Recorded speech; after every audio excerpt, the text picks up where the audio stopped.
We are in a journey. My own journey, your journey, may journey ka rin. Magkano journey mo? But journey means, sabi nga ni Nana, I was asking Nana, who are these people? Kasi I don't know you, right? Sabi nga, they're creative. Diba? Digital, creative. Data also, yeah. On data, Mm-hmm. okay. So, what's your journey? I'm not just saying here in this office, no, in this team. Why are you here in the first place? What brought you here? Because sabi ni Nana, tell us about your journey, boss. Maybe they'll pick up some inspiration from there. Siguro nga. Kasi, you know how I started? Like you. I started like you. This was important to me, money. Important to, not getting married. Never. Well, important also was, ano ba yan? Family. Right? Because it's imposed. Sabi, araw-araw, yung pamilya mo, huwag mong kakalimutan, ha? Kumita ka na, ha? Diba? Tapos, how many children again kaya, boss? Again? How many children? How many siblings kaya? Oh, 7! Exactly. We were 7. My dad was a cop, a lawyer, but he wasn't earning that much to hindi kami rich. We were middle class, but we weren't poor. Kaya lang we were 6th ako, imagine. So I was left to my own devices. I became very competitive because I had to, like, agawan ng pork chop sa table. 7 pork chops, 1 each! My God! I would tell my sister, kakain mo ba yung taba? Kain na lang. But I get more! So it became very competitive. I ended up in the University of the Philippines, played basketball varsity, but in high school I was also competitive. I became a leader, battalion commander. I would always say, envy is good. Look at that. Ang gaya-gaya that. Ganun ang envy sa akin. But I was there. I was in the struggle, the competition. And when I went to ABS-CBN as a reporter, I was lalo na competition because I had like Jessica Soho chasing the same story. So we had to like fight each other. Get on the helicopter. Who goes first? Who beams that story first without satellites, without digital? So it was a very competitive world. I gained so much weight.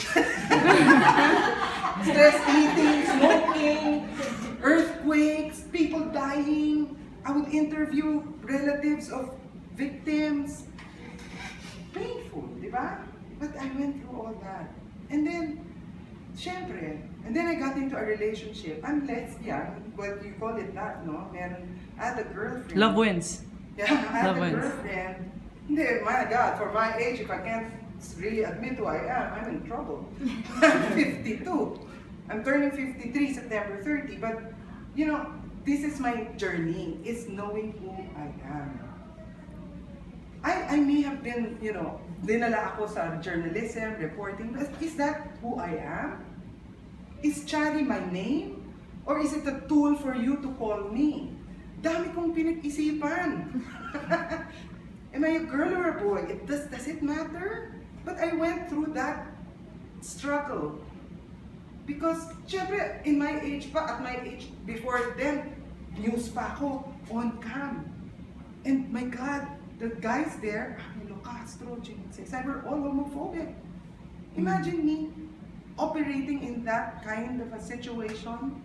That it was a macho world. Gabby Lopez was macho. Everyone, babaero, playful. Nolly. Yeah, they were. And they would look at me and say, ano, Charie, ilan ang girlfriend mo? In a mocking way. So it was a struggle to me. But I had to admit who I am. Ako yun eh. I don't even want to be called, ngayon may invitation ako. Somebody invited me to talk about being LGBT. I said, I don't even want to be labeled LGBT. I am just who I am. Who knows, I may fall in love with you one day. You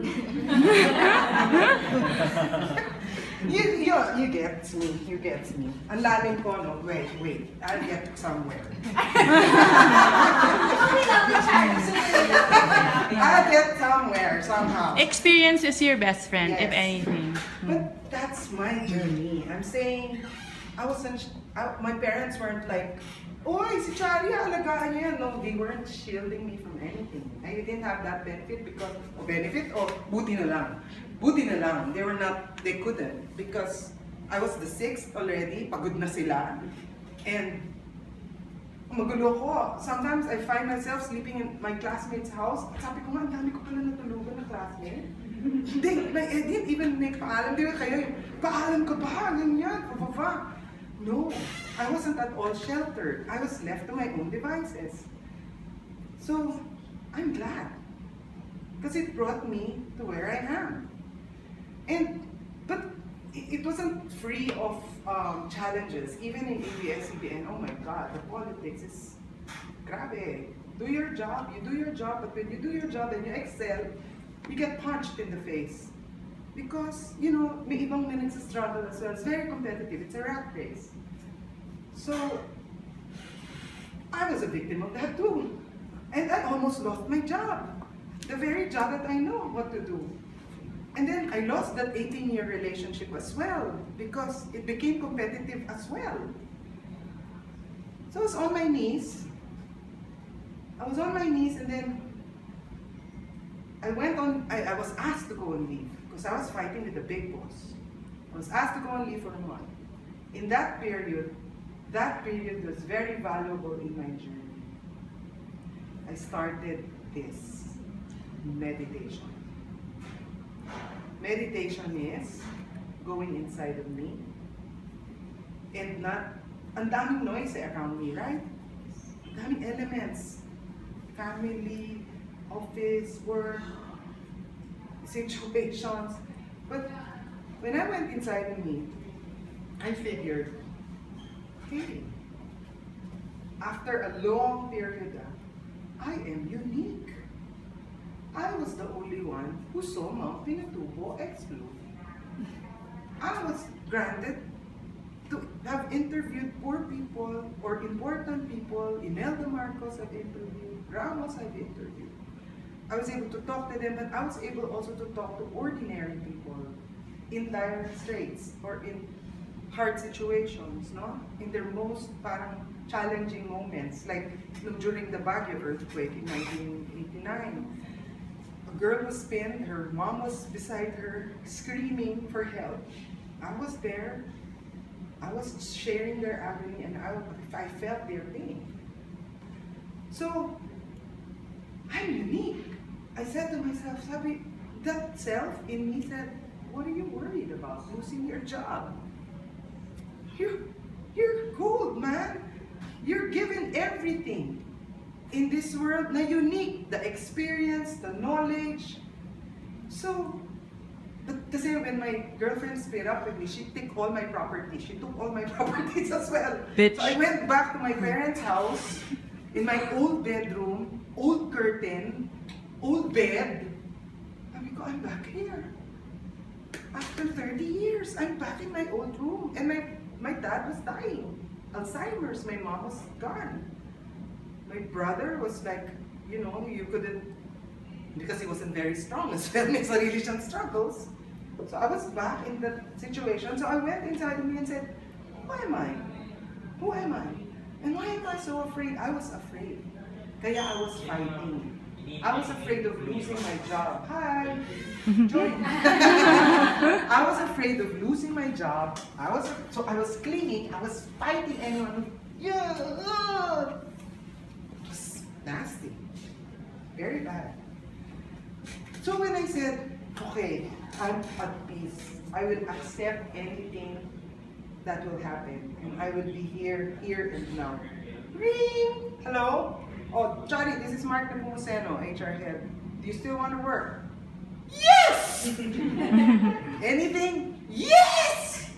Oh, you create region news, regions, sa probinsya. Basta you get briefing from Jerry Bennett, your new boss, and oh, thank you. I said, thank you very much, thank you. So when I went back to ABS-CBN after a month, with new heart, with the new purpose, with the new me, I've shed all that. I'm not in competition with anyone. I'm just Charie. and I'm special, and I'm here, and I can create because I know I can. I've developed so many skills in my life because I've been through many trials, pain, journey, and I can develop this into something. Okay? So in RNG, we developed Choose Philippines. I said it's a Love Philippines movement. Yes. These are my guys. Why Love Philippines? Because I've seen what it is to be out there. We cry pa nga every time we develop something kasi Yeah. we're very emotional. And don't be shy to become emotional. It's very human. That's your birthright. To be sensitive, to be emotional, even anger. You know? Kaya lang sabi ko nga, pag mamamatay ako at may mga papamanahan ako, ito lang, wala kayong kunin sa akin mami. Sabihin ko lang, isang sentence ang inheritance niya. Ano yun? That when someone creates anger in you, just tell him that someone who created anger in you, say, hintayin mo 24 hours I'll give you my answer in the next 24 hours. Do anything you want. If you're angry ka, pero hindi mo muna papadala dun sa nag-create ng anger. Wait 24 hours. Very valuable yun. And gawin niyo yun. Because sometimes emotions can make us do things that we didn't mean to. Diba? Kasi it's a product of hurt, pain. Kaya nga you don't decide when you're emotional. So yun lang ang papamana ko sa inyo. But no, I want my life to tell you na what's important is being aware of who you are. How do you do that later? How do you know who you are?